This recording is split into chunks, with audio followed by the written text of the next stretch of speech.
Muy buenos días, todos bienvenidos. Hoy es un día especial porque estamos de vuelta con agenda constitucional y qué mejor en esta semana que ha pasado de todo. Habíamos estado esperando con ansias estos momentos, llegan las discusiones y las votaciones al Pleno y ya tenemos incluso algunos artículos listos para formar parte de la propuesta del texto constitucional que nos van a presentar para llegar al plebiscito. Como siempre, le quiero dar la bienvenida a Pamela Figueroa, académica de la USAT, coordinadora también del Observatorio Nueva Constitución. ¿Cómo estás, Pamela? Bienvenida. Muy buenos días, Bárbara. Bueno, muy contenta de estar de vuelta justo en esta semana que están pasando tantas cosas, así que, bueno, un gusto estar acá y también aprovecho de saludar a mi colega Patricio Zapata. Patricio también, ¿cómo está? Bienvenido. Patricio Zapata, profesor de Derecho Constitucional de la Universidad Católica y director del Centro Democracia y Comunidad. ¿Cómo estás? Bienvenido de vuelta. Muy bien, Bárbara. Un saludo para ti, a Pamela, a la distancia, a Sebastián, que hoy día no nos podía acompañar, y a todas las personas que están ya de vuelta de vacaciones o todavía disfrutando de las vacaciones que nos acompañan en esta conversación. Pero le mandamos también nuestro cariñoso saludo a Sebastián Soto. Él nos va a acompañar de vuelta desde la próxima semana. Bueno, difícil hoy día este programa porque han pasado tantas cosas, tal como anticipaba, llegaron las votaciones, ya tenemos alguna claridad más o menos de cómo van a ir avanzando. Teníamos muchas dudas respecto a qué iba a pasar con los 2/3. Hemos visto que parece que no va a ser una traba como algunos habían pensado, pero partamos o tratemos de hacer una mirada general desde la primera votación y estos tropiezos que tuvieron justamente con los 2/3, la necesidad de algún grupo de insistir en tratar de cambiar la idea de votar en general por 2/3, sino que una mayoría simple. Lo hicieron el primer día, esto se había anunciado en forma unánime por parte de la mesa para la votación del martes, el lunes nos enteramos de una reunión de último minuto, y el mismo día de la votación nuevamente insistieron con eso. ¿Qué le parece? Y eso ya después de visto cómo han ido las votaciones, ¿creen que ahora sí que ya quedó atrás, Pamela? Sí, yo creo que ya quedó atrás. El tema de los 2/3 tiene como dos dimensiones, creo yo. Por un lado, hay una predisposición de algunos sectores dentro de la Convención Constitucional a asociar la regla de los 2/3 a un resabio de lo que fue el autoritarismo, de la dificultad, por ejemplo, de cambiar la Constitución de 1980, la actual Constitución, y se descontextualiza esa regla de lo que es la regla de 2/3 en el proceso constituyente, porque en el proceso constituyente hay una diversidad de representación, hemos analizado muchas veces la composición de la Convención Constitucional y además no estamos hablando de una reforma, sino que de la elaboración de un nuevo texto constitucional que parte desde cero, desde una hoja en blanco. Entonces, creo que tiene esa primera dimensión que uno podría decir es más ideológica, ¿no es cierto? Es decir, estamos en contra de los 2/3 porque nos parece que es una medida que se asocia a cierto resabio, a cierto pasado autoritario. Pero creo que en la discusión ha primado muchas veces, todas las veces que se ha discutido dentro de la Convención Constitucional, la idea de que los 2/3 ayudan a construir mayoría. O sea, que es una regla, es una norma que permite en una Convención Constitucional que es diversa, y que tiende a la fragmentación política, hay 16 colectivos en la convención, permite construir esa mayoría. Así que me parece que el tema ya está zanjado y a pesar de que se puso como el primer tema de discusión, después cuando tuvimos las votaciones generales, vimos que los 2/3 son una regla que se logra dentro de la convención. Es decir, hay posibilidades de ir avanzando en el debate con la regla de los 2/3 y se hizo, no sé, el primer día de las 16 normas que había que votar, 14 se aprobaron por los 2/3 de manera general. Entonces creo que eso ya como que deja atrás ese mito, pero fue necesaria dar esa discusión. Creo que si no lo hubiéramos discutido tantas veces, probablemente habría quedado en el imaginario que esa regla limitaba. Y también probablemente la discusión sobre los 2/3 también tiene una cuestión más política práctica, que es cómo se construyen las mayorías. Y cada grupo también va sacando sus propias cuentas de la cantidad de votos que tiene para ir aprobando alguna norma u otra. Patricio. Yo creo que esta regla está en el corazón de este proceso. Así como está en el corazón del proceso su carácter amplio, plural, participativo, vamos a tener 2 plebiscitos, pero esto está en el corazón y por eso a mí no deja de preocuparme que cada cierto tiempo haya estos esfuerzos por votar esta regla. Yo creo que ella sí ha jugado un papel y va a seguir jugando un papel. Es verdad que en esta semana que termina, el Pleno logró en varias ocasiones los 2/3, eso es verdad. Pero lo hizo respecto de cuestiones que tenían un apoyo bien transversal ya en la comisión. Ya en la comisión tenían un apoyo muy amplio. Pero los 2/3 se manifiestan cuando se trata de cuestiones más polémicas. Pensemos en la cantidad de cuestiones que durante este mes de febrero, los que seguimos atentamente las noticias en las comisiones, pensemos en la cantidad de cosas que se aprobaban 14-12, 15-13, 11-9. Hubo muchas cosas en el campo de los derechos fundamentales, en el tema ambiental, en el sistema político. Hubo muchas cosas que se aprobaron, por un margen estrecho. Bueno, esas cosas, si se discuten en el Pleno con la misma configuración, no van a lograr los 2/3. Entonces, esto va a cumplir un papel en que va a obligar a moderar, va a obligar a renunciar a lo que podría ser el máximo, y algunas de las cosas, yo espero que la gran mayoría, pero algunas de las cosas más discutibles, más inconvenientes o más peligrosas de las que escuchamos hablar durante la primera quincena de febrero, van a quedar en el tintero, van a quedar en la historia de la convención y no van a quedar en el proyecto. Entonces, yo no me confundiría. Es verdad que esta semana, repito, en varias ocasiones se lograron 120, 130, 140 votos, pero si uno mira bien, eran 130, 140 votos para cuestiones que yo por lo menos encuentro bastante transversales, bastante compartidas.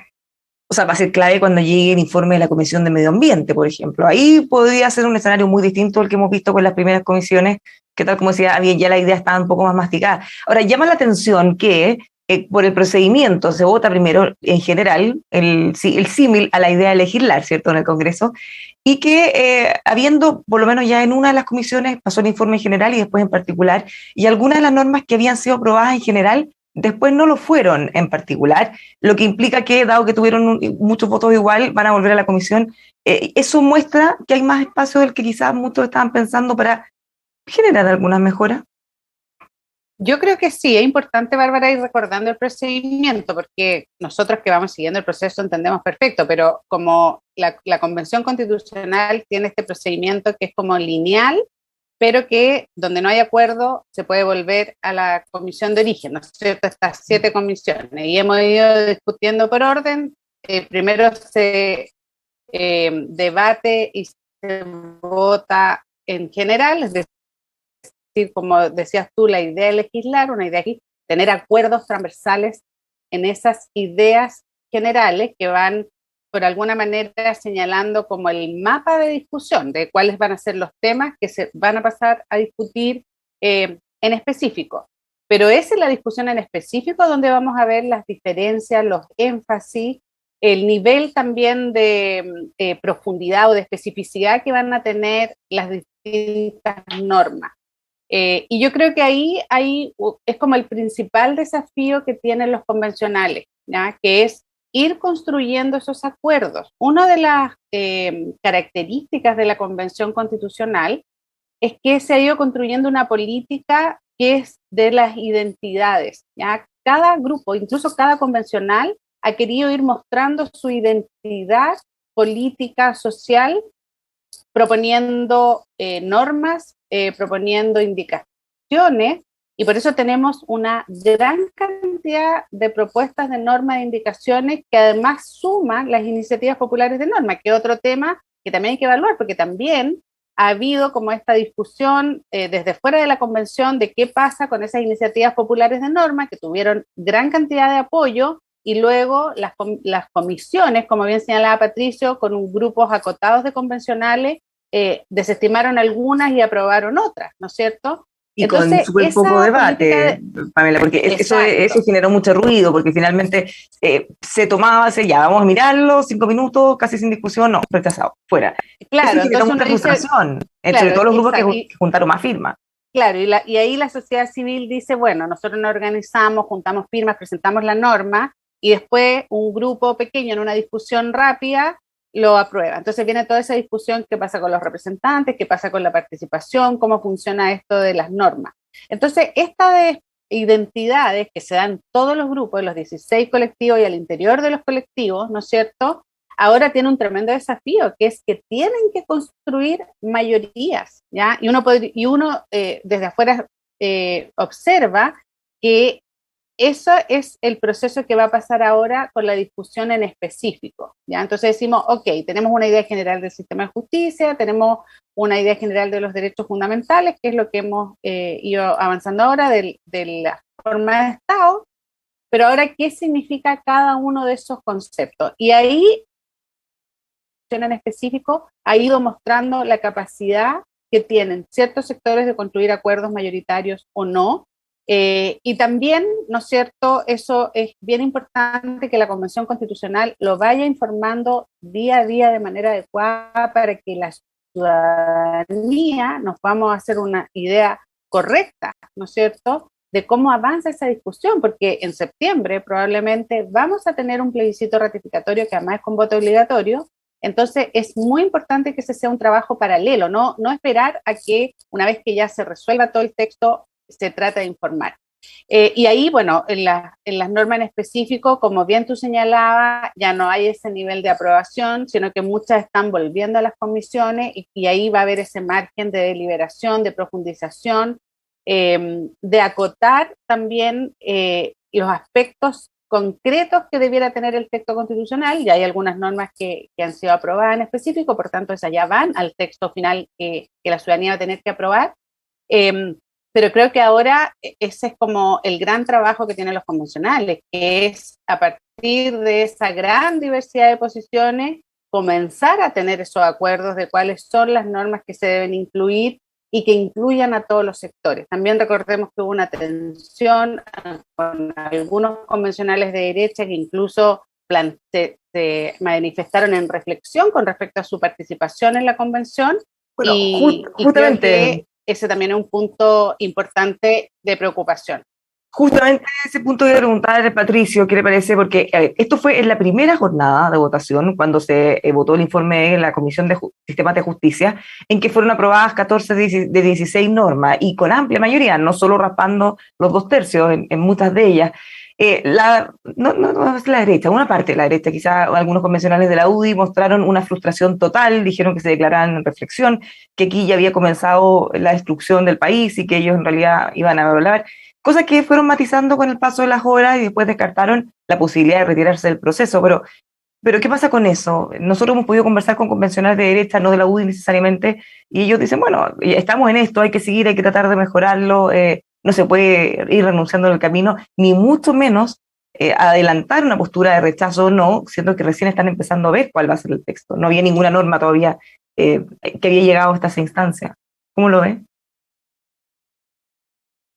O sea, lo primero es que esto es un carrusel de pronto, en el sentido que hay días en que pareciera que las cosas se están yendo en una dirección muy, muy siniestra, muy lamentable, después las cosas parecen enderezarse, y los que están ahí, los que estamos mirando también, podemos ceder a la tentación de rápidamente precipitar el juicio sobre la base de lo que ocurre en un día o en 2 días.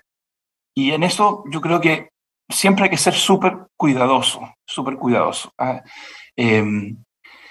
mí me pasa que si uno piensa que esta constitución tiene que ser una constitución para 30 o 40 años, como yo lo pienso, que tiene que ser una constitución que no tenga un color político definido, que no sea de un sector específico de la política chilena, la actitud que debiera haber frente a las opiniones, frente a los votos de los convencionales de derecha y centro derecha, debiera ir cambiando. Yo creo que ha habido poca disposición en general a escuchar algunas de esas ideas. Hay una estadística por ahí sobre el porcentaje de ideas que son tomadas. Claro, alguien me podrá decir, bueno, Patricio, es obvio, es la minoría, piensan distinto, no van a pretender que siendo minoría se impongan su idea.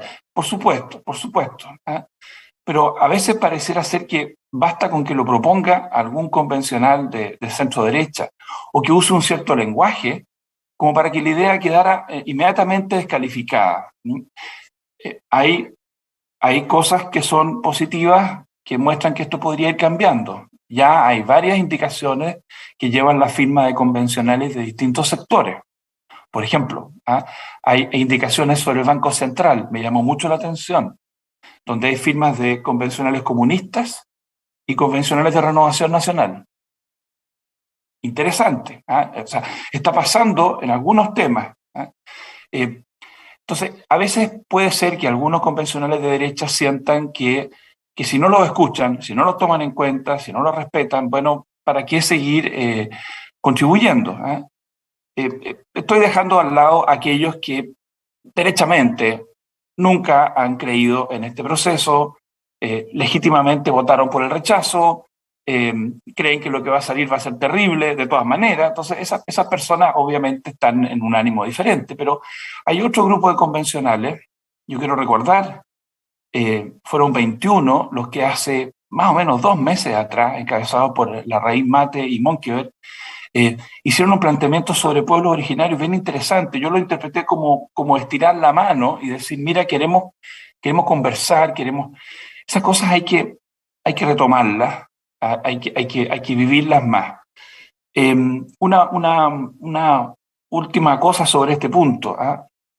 Aquí se vivió un momento, yo quiero recordarlo, hace unas 2 semanas atrás, donde hubo mucha crítica a la forma en que se estaban tomando ciertos acuerdos, y relativamente transversal. Yo tengo la impresión que algunos convencionales escucharon algunas de esas críticas respecto a la necesidad de ser más realistas, de buscar acuerdos, de no... lamentablemente hubo algunos otros que reaccionaron diciendo que cualquier crítica o toda crítica era como un coro catastrofista, que era algo que tenía una mala intención. Yo creo ahí también que de lo que ocurrió a principios de febrero, donde en algunas comisiones, muy desaprensivamente, se dijo, aprobemos lo que sea, si da lo mismo, total después se verá, vamos aprobando lo que sea. Bueno, qué distinta es la actitud cuando, por ejemplo, se vota en la Comisión de Sistema Político una indicación de la convencional María Rivero, en que María Rivera. María Rivera, ahí se votó 25-0. Ya no hubo esa idea de, ya, démosle la oportunidad, démosle un pase, no le hace daño a nadie, que esto se siga escuchando. No, 25-0. ¿Por qué? Porque la idea era funesta. Yo sentí que en ese día, por primera vez, después de 4 o 5 meses de buena onda, mira, di lo que quieras, yo como te respeto como ser humano, no te voy a cuestionar lo que estás diciendo. Veamos más adelante. No, ese día, 25-0. Los convencionales Incluso dijeron, una de las convencionales que había patrocinado la iniciativa votó en contra. Claro, porque ella dice que lo había patrocinado justamente en esta lógica de que florezcan 1000 flores. Que pase lo que tenga que pasar. Y eso está bien en la academia, supongo. Eso puede estar bien en algún tipo de actividades sociales donde no hay que ponerle cortapisas. Esto no se trata de censurar a nadie. Cada uno tiene derecho a decir lo que piensa. Pero si el resto no está de acuerdo, si el resto piensa que es una pésima idea, lo que corresponde es decirlo claramente. Y yo creo que en esa primera quincena de febrero, más o menos hasta el Día de los Enamorados, más o menos, la cosa estaba un poquito Puede ser, Patricio, porque algunos consideran que fue un error, ya quizá es distinto mirarlo desde ahora, pero la Comisión de Medio Ambiente, al haberle sumado el modelo económico y al tener una composición súper cargada hacia medioambientalista, no hay nadie del Frente Amplio, hay una persona del colectivo socialista, o sea, esa comisión no tiene ninguna relación ni proporción con lo que representa no solo el país, sino que la convención. No hay una proporción, a diferencia de otras comisiones. Entonces, ahí avanzaron muchas iniciativas que generaron mucho ruido, incluso algunos de los convencionales que las patrocinaban decían que nuestro modelo tenía que ser Bolivia. Entonces, todo eso generó tanto ruido que, bueno, generó el escenario para lo que ocurrió con esta propuesta de disolver todos los poderes del Estado, que fue rechazada en 25-0, pero no hay ese quórum, no hay esa masa crítica en la Comisión de Medio Ambiente, que es la que más ha hecho pasar quizá rabia a la gente o inquietudes. Perdona, yo sé, muy cortito, porque Pamela ahí. A ver, yo no puedo, así como no le puedo pedir a los convencionales de derecha que son rechacistas, digámoslo, full, no le puedo pedir que renuncien a su pensamiento. Y tampoco le voy a pedir a aquellos convencionales que son partidarios de un modelo económico diferente, que defiendan lo que piensan. Si mi punto es que en esa comisión no hay un contrapeso. Hubo un momento, claro, en que el presidente, por ejemplo, o coordinador, uno de los coordinadores dijo más o menos textualmente: yo creo que en esta etapa no tenemos que preocuparnos por lo que se dice o lo que se aprueba. Y eso me parece que generó un ambiente bien complicado, porque la verdad es que en una convención todo lo que uno dice y hace queda instalado dentro de Chile y fuera de Chile, para bien y para mal.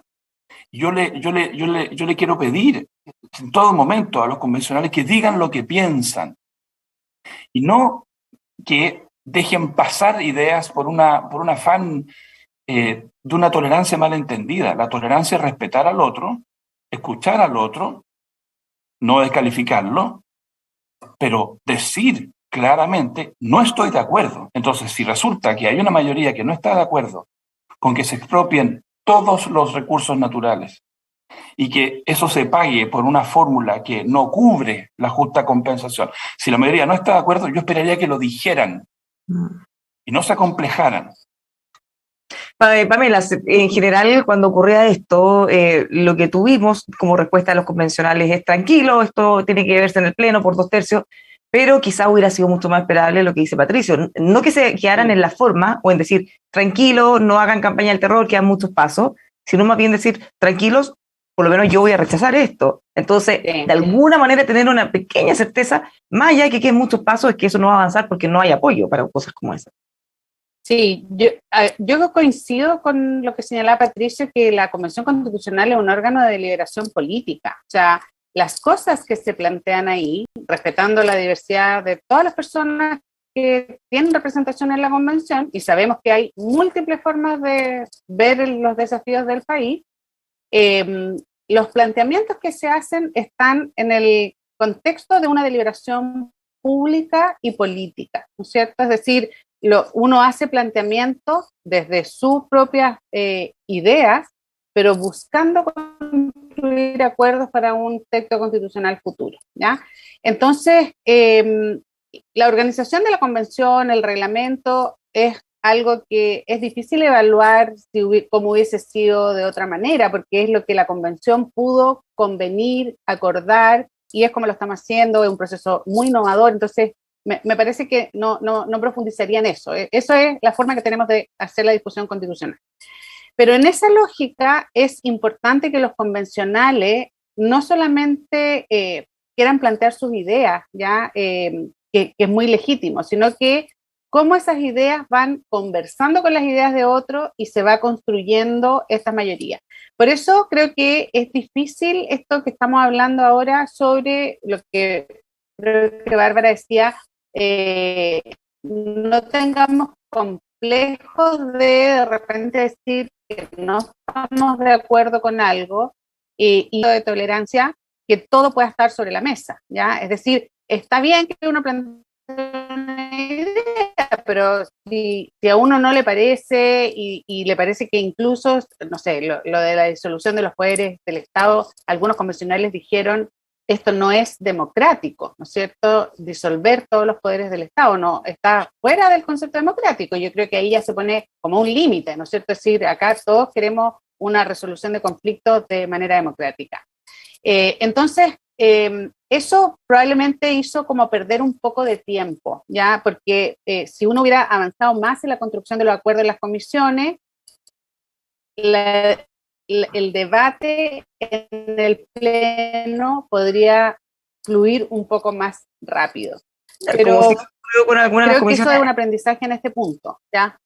Sí, creo que eso es un aprendizaje en este punto. Como tú señalabas, la de medio ambiente, por ejemplo, que surgieron muchas iniciativas que probablemente no van a tener avance, eso va a demorar un poco más esa discusión, me parece. Entonces, creo que lo que ya ha pasado en el Pleno tiene que ser un aprendizaje para el trabajo que están haciendo en las comisiones, y cuando vuelvan los artículos que se rechacen, que se vaya avanzando en un ritmo distinto, porque tenemos un plazo que es julio, y eso está a la vuelta de la esquina. Bueno, en este programa también tenemos un plazo, un horario, y lamentablemente hay tantas cosas que vamos a tener que ir a avanzar un poco más rápido. Teníamos que hacer esta mirada en general de cómo ha avanzado el proceso, pero ahora ya metámonos en los contenidos. Hablemos de la Comisión de Justicia, este informe que ya tuvo 2 instancias en el Pleno, la primera en general, la segunda en particular. ¿Qué le parece lo que se aprobó en la primera instancia, lo que no pasó la segunda, pese a que había sido aprobado en la primera también? ¿Cómo están visualizando lo que ya tenemos en Comisión de Justicia, que además ya hay algunos artículos aprobados directo al texto constitucional, Patricio? Bueno, el balance es mixto. Creo que lo que se aprobó contiene varias cuestiones valiosas. Hay cosas valiosas que reflejan continuidad. A algunos convencionales les cuesta reconocer o asumir que hay continuidad. Incluso se cambia a veces el lenguaje, la idea es la misma, pero se cambia el lenguaje. ¿Ah? A veces se cambia el lenguaje, Bárbara, para hacerlo más simple. Te pongo un ejemplo. ¿Ah? Hay un artículo en la actual Constitución que dice que ni el presidente ni el Congreso podrán interferir o inmiscuirse en asuntos judiciales, abocarse causas pendientes, revivir procesos fenecidos. Ya, es un lenguaje viejo, ¿ah? Es abocarse con V corta, que es algo que viene de la colonia. No es lo mismo que abocarse con B larga. Bueno, si uno mira lo que se aprobó esta semana, reemplazaron abocarse por dedicarse, reemplazaron fenecidas por terminadas o concluidas, y uno puede decir, aquí hay un afán por un lenguaje más claro, más entendible, ¿ah? Aunque yo creo que fenecido, ojalá no se haya perdido la comprensión de lo que significa, pero... Sí, pero a propósito de lenguaje, de palabra, el cambio principal o inicial, cuando si ya no se va a hablar de poder judicial, se va a hablar de sistemas de justicia, ¿eso es un tema semántico o un tema que ya es mucho más de fondo para algunos, bajarle el rango? ¿Cómo lo ven eso? Mira, yo en mi opinión personal, yo creo que los tribunales deben tener en el Estado una fuerza, una potencia y una independencia muy grande, y su importancia es equivalente a la de los poderes tradicionales. Usar la expresión poder judicial, primero que nada, no es ninguna cosa que sea, digámoslo así, exigida en el derecho constitucional comparado. A veces tiene el efecto, la expresión poder judicial, de enfatizar la cuestión burocrática, la cuestión de que tú tienes aquí un grupo de presión o de interés, y muchas veces diluye a los tribunales. O sea, a diferencia de la administración, del gobierno, que es un montón de oficinas que están organizadas jerárquicamente, y arriba está el jefe supremo, el presidente. A diferencia del Congreso, que es una corporación de 150 iguales, la jurisdicción, la tarea que hacen los jueces, es distinta, y ahí la clave es la independencia de cada uno de los jueces, más que la imagen de un leviatán judicial que tiene un presupuesto de miles de millones. Entonces, a mí en lo personal no me complica eso. A mí me hubiera gustado enfatizar más el concepto de tribunales. Entiendo que algunas de las cosas que se rechazaron usaban como sinónimo órganos que ejercen jurisdicción. Yo creo que mientras mejor seamos precisos en usar la palabra tribunales en ese capítulo, mejor. Yo lo llamaría ese capítulo tribunales. Sistemas de justicia, entonces déjame, espero no ser confuso. No es puramente semántico. Refleja una aproximación al problema, pero no significa destruir la importancia de los tribunales de justicia. No significa menoscabar. De hecho, puede significar un mayor realce para cada juez y cada jueza, para cada tribunal, liberado un poquito del peso de lo que significa una estructura gruesa que tiene arriba una jefatura que es la Corte Suprema. La independencia interna es muy importante, también la independencia externa. Y aquí la Convención está tratando de equilibrar la independencia externa de los tribunales frente al presidente, frente al Congreso, y la importantísima independencia interna que debe sentir cada jueza y cada juez para fallar de acuerdo a lo que estima acorde a derecho. Y en ese sentido, en fin, en resumen, Poder Judicial no es indispensable, no es necesario y perfectamente se puede cambiar. Pamela, ¿cómo ve esto y las otras cosas que se aprobaron y las que se rechazaron? Sobre todo, uno de los puntos que había generado mayor polémica, esto de tener sistemas de justicia paralelos, la justicia plurinacional, que en un principio se aprobó y en la segunda instancia se rechazó para que sea modificado o mejorado en la comisión. Sí. Sí, yo creo que, a ver, vamos como en términos más generales sobre los lenguajes, porque eso va a aparecer en este tema y en muchos temas, ¿ya? Creo que eso responde también como a un nuevo ciclo político que se expresa claramente en la convención, donde hay muchas y muchos convencionales que quieren como manifestar su cambio de paradigma en general, ¿no es cierto? Hemos visto, por ejemplo, en la discusión sobre los sistemas de justicia, que muchas convencionales y convencionales basan su argumentación en la inequidad, por ejemplo, en el acceso a la justicia, en que hay grupos que no han logrado acceder, que la justicia es elitista. Entonces, claramente ahí también hay como una demanda, una crítica desde la sociedad de que las desigualdades sociales se reproducen en el sistema de justicia. Entonces, como decía Patricio, cambiar el nombre y dejar de hablar de Poder Judicial y hablar de sistemas de justicia, como que también aborda un poco eso, que no es tan concreto en términos de la estructura de la institucionalidad judicial, pero que responde a esa como cambio de paradigma que se quiere plantear al interior de la convención.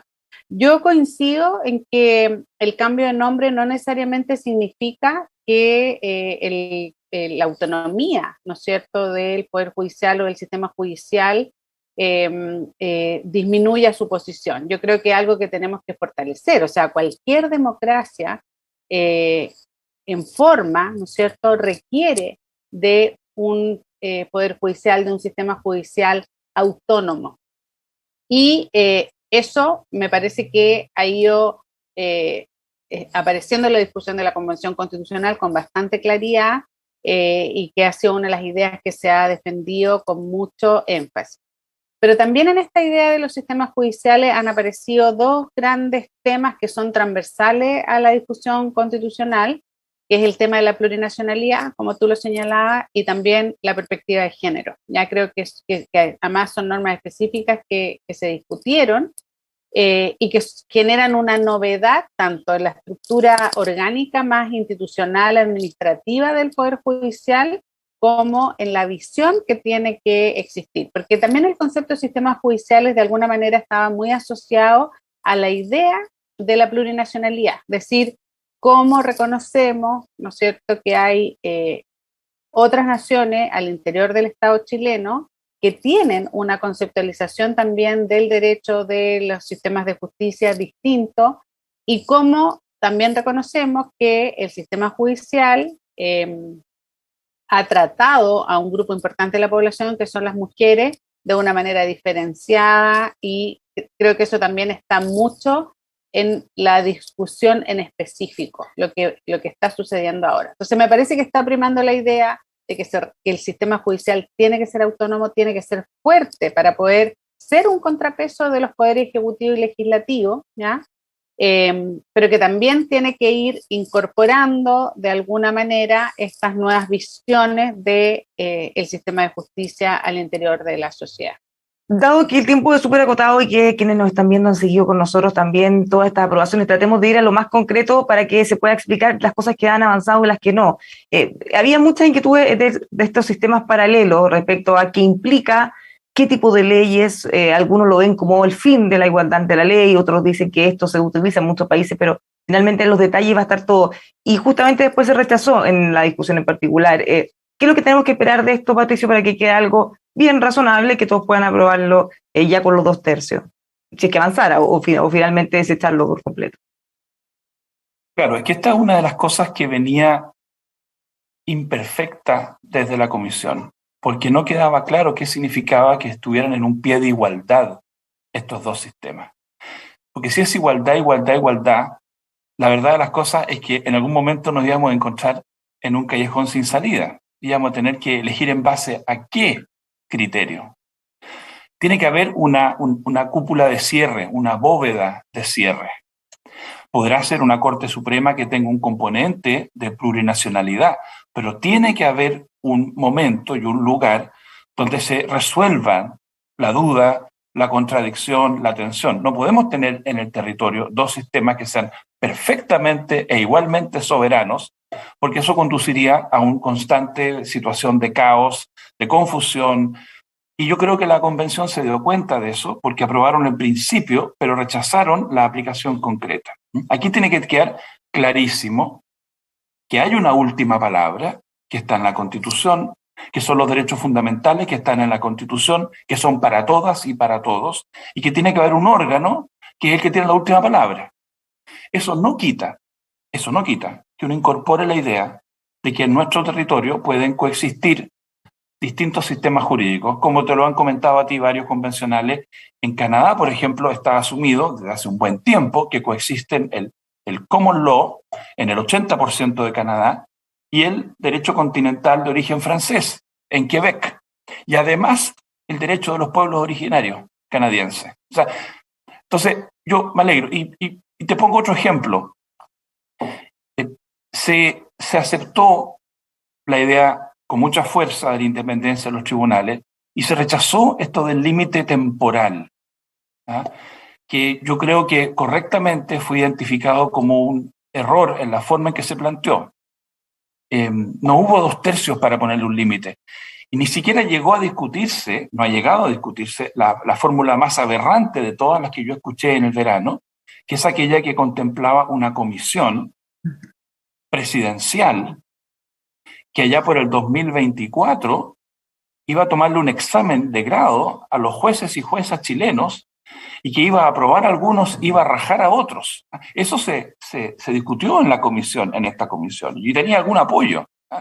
Entonces, pero todos los expertos también decían eso no pasaba ningún estándar democrático ni por donde se le mirara.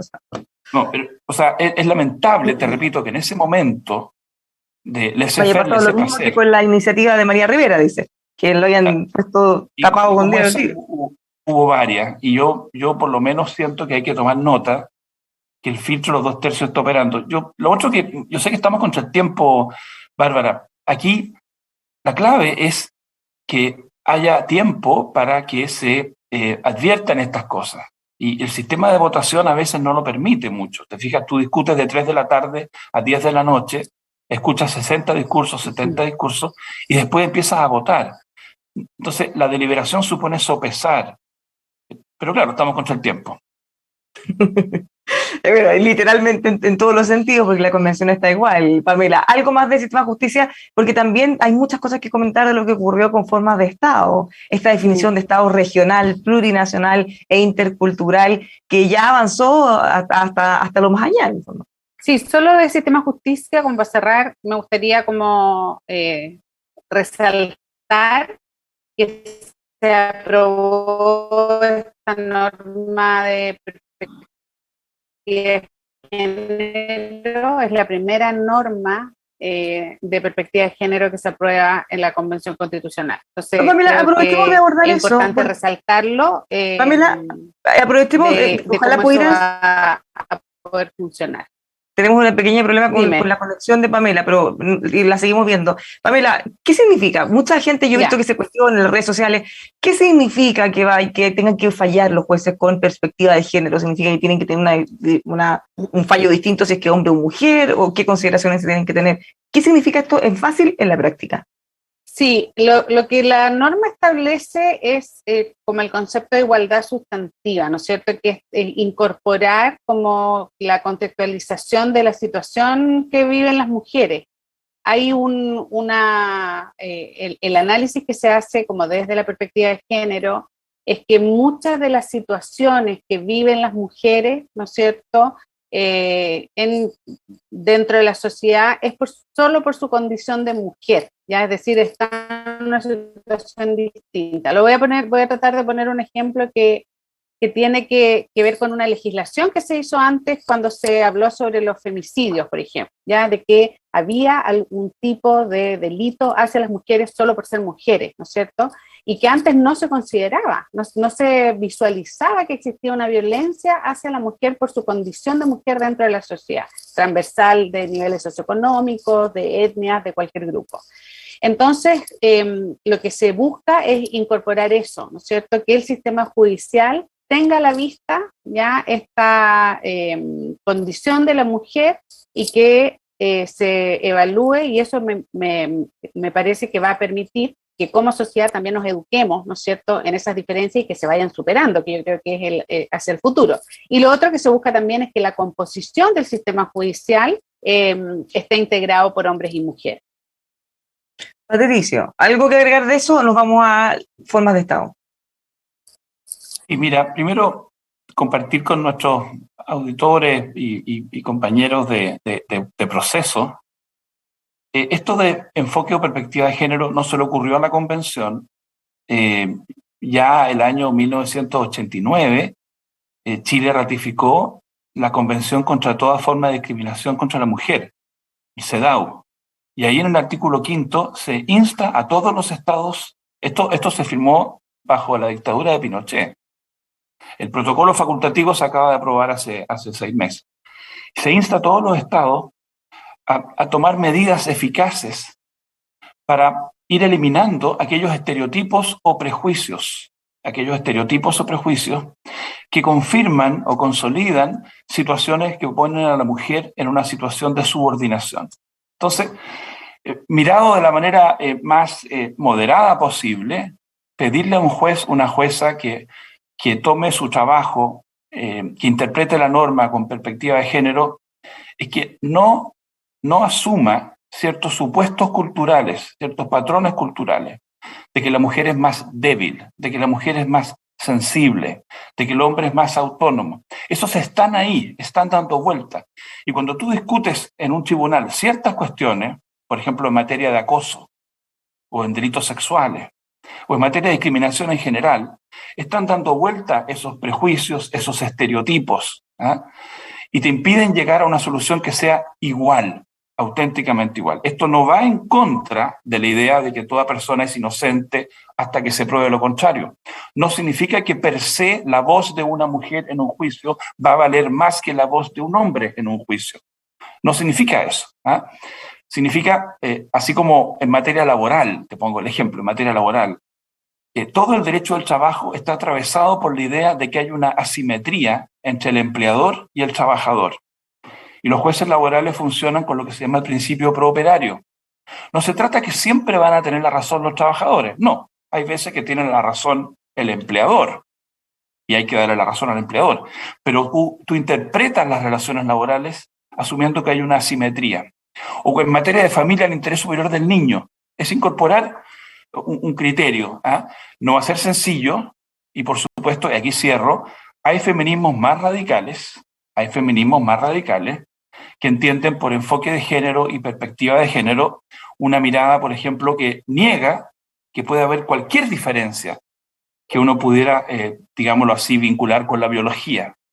que entiende que cualquier estructura familiar tradicional es patriarcado puro y duro, ¿ah?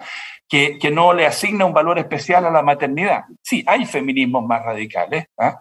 Pero el concepto de enfoque de género, perspectiva de género, es un concepto que está en tratados internacionales, está incorporado en numerosas, digamos, prácticas modernas, y no tiene que producirnos susto.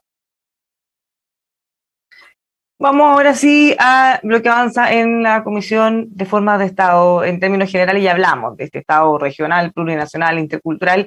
Y una cosa que llamó la atención es que, pese a todo lo que se había debatido, las asambleas legislativas regionales no lograron los 2/3. Pamela. Sí, bueno, la idea de Estado regional creo que era una de las ideas más claras en el debate constitucional. Lo habíamos visto desde el inicio, creo que ahí no debemos sorprendernos. Yo creo que era uno de los puntos más claros. La comisión, los especialistas que participaron de esa comisión, ya era un punto muy, muy claro. Por eso creo que pasó con bastante rapidez. Y ahora va a venir la discusión, como en todas las otras materias, más en específico de qué implica ese Estado regional, ¿no es cierto? Cuáles son las atribuciones, las funciones de las regiones y sobre todo cómo eso conversa con una estructura nacional, porque lo que los críticos plantearon era que este Estado regional con asamblea se parecía a un Estado federal, que era casi pasar a un federalismo como con un nombre de Estado regional. Pero al rechazar las asambleas legislativas creo que hay bastante claridad de que no se busca, ¿no es cierto?, tener esa característica en las regiones. La asamblea legislativa era algo bastante complejo, porque en el fondo, si tú tienes, ¿no es cierto?, una asamblea legislativa en cada una de estas regiones, la pregunta es qué tipo de legislación se podía aprobar a nivel regional versus qué tipo de legislación se podía aprobar a nivel nacional, cómo conversaba un Congreso Nacional con estas asambleas legislativas regionales, y yo creo que ese punto ya se descarta, era una visión de algunos sectores, los estados regionales también es algo que no es una ocurrencia, ¿no es cierto?, de la Convención Constitucional, se ha venido estudiando mucho por distintos académicos, la experiencia de tener, ¿no es cierto?, regiones dentro de estados nacionales que tengan mayores atribuciones, que tengan mayores funciones, que puedan desarrollar, ¿no es cierto?, ciertas decisiones regionales, pero sin perder la perspectiva de un Estado nacional. Entonces, me parece que ahora va a venir esta discusión que Chile ya la venía avanzando. O sea, cuando nosotros elegimos, ¿no es cierto?, por primera vez gobernadores regionales, tenemos gobiernos regionales donde hay consejos regionales que también se eligen, son cuerpos colegiados que se eligen a nivel regional, que toman ciertas decisiones sobre las regiones, y ahora yo creo que lo que va a venir es esta discusión de cuáles son las atribuciones, las funciones y las propias capacidades que se van a tener que ir instalando en los gobiernos regionales, y eso, bueno, es un punto que todavía no se discute, pero lo vamos a tener que también visualizar en cómo se va a relacionar eso con el régimen político, o sea, qué va a pasar si tenemos un presidencialismo atenuado, como se ha venido hablando, ¿cómo va a ser esa discusión? Ese es otro tema que probablemente no vamos a alcanzar a discutir hoy, pero como las comisiones plantean los informes por separado, hay muchas cosas que se van aprobando ahora que tienen directa relación con lo que se apruebe en comisiones hacia el futuro. Bueno, eso, Patricio, si uno mira los artículos que se aprobaron con amplia mayoría en la convención, en el Pleno, respecto al Estado regionales y todas las atribuciones, hay muchas buenas intenciones, declaraciones de solidaridad entre una y las otras regiones, que van a tener autonomía respecto al financiamiento o sus gastos, etcétera. Pero ¿cuánto de eso o cómo se va a llevar a la práctica? Porque nosotros en muchas entrevistas hemos podido abordar esto con mayor profundidad. Dicen, bueno, se establece una autonomía de las regiones, ¿cierto? Se dice que se van a poder tener sus propias normas en algunas cosas, incluso la idea era que casi pudieran legislar respecto a algunos aspectos, y se da por hecho que van a ser solidarios y que se van a equilibrar entre todos y que se van a entregar recursos, pero otros dicen, bueno, mientras más autonomía quizá el incentivo termina siendo competir, y las regiones van a tratar de generar todos los incentivos para atraer las inversiones, para atraer más negocio, y no necesariamente para ser solidario, basta con un principio general. ¿Cómo todo esto se ve en bajadas?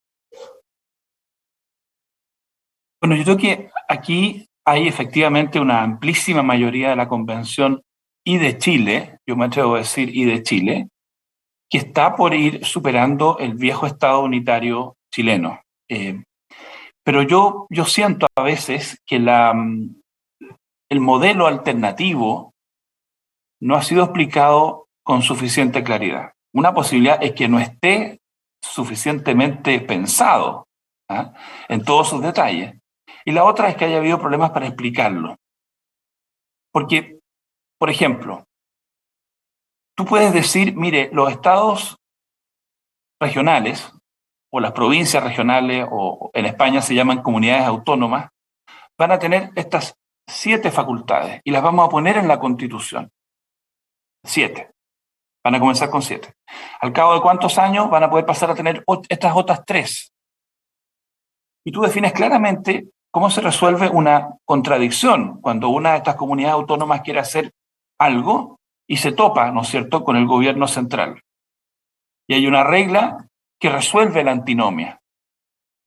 Y ahí está la diferencia entre un Estado federal como Alemania, un Estado federal como Argentina, un Estado regional como Italia. Cada uno tiene una peculiar manera de resolver la antinomia.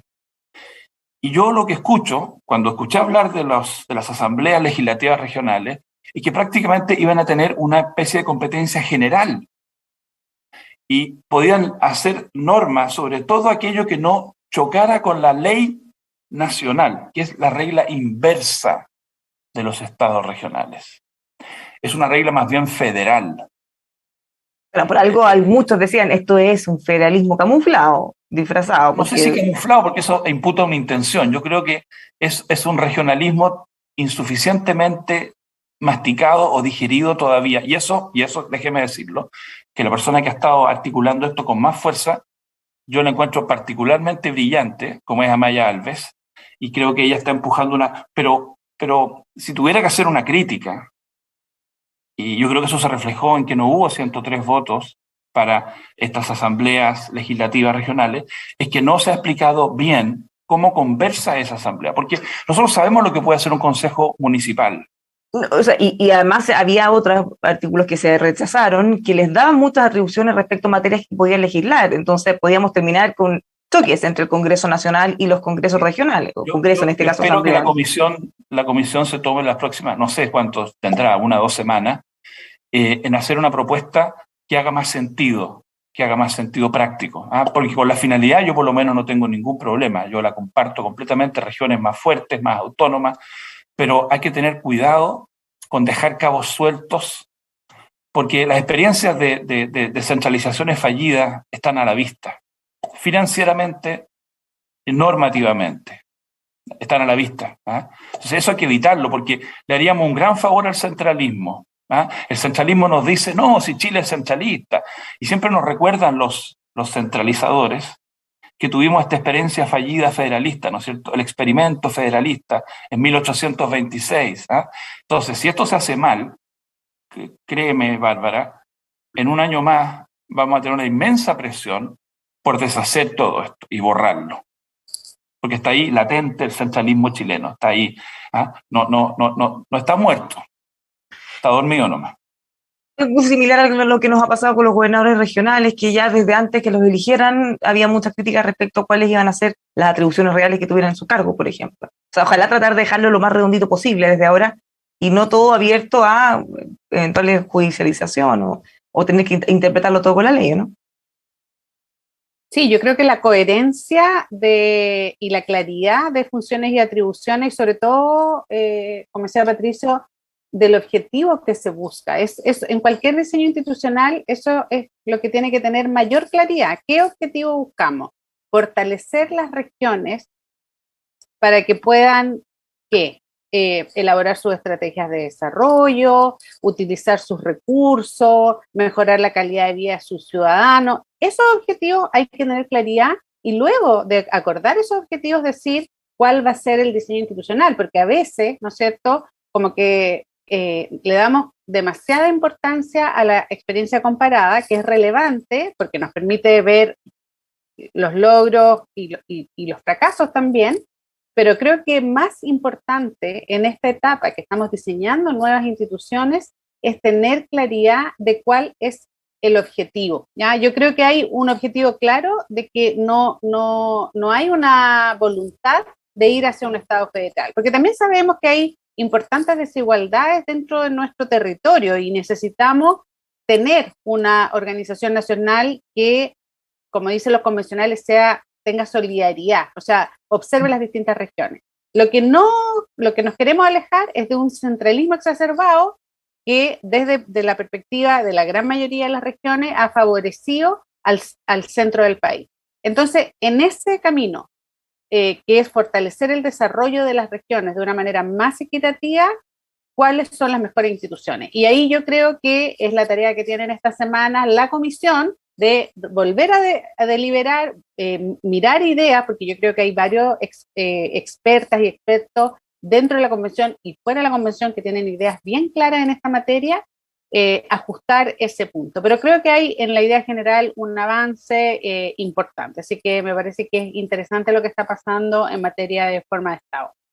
Bueno, no hay plazos que no se cumplan, tiempos horarios que no se acaben, así que vamos a tener que dejar esto hasta aquí, pero la buena noticia es que vamos a volver la próxima semana. Bueno, van a pasar muchísimas cosas seguramente de aquí al próximo viernes, así que vamos a estar muy atentos. Pues. Muchas gracias, Pamela, Patricio, que tengan una buena semana y nos encontramos aquí el próximo viernes ya con Sebastián Soto. Eso, muchas gracias, un gusto verlo y saludos a Sebastián, lo esperamos la próxima semana. Muchas gracias. Chao, que estén muy bien, buen fin de semana, todos los dejamos invitados a seguir junto a nosotros, por supuesto nos encontramos el próximo viernes, pero vamos a estar siguiendo conversando con convencionales todos los días aquí en emol.com. Buen fin de semana.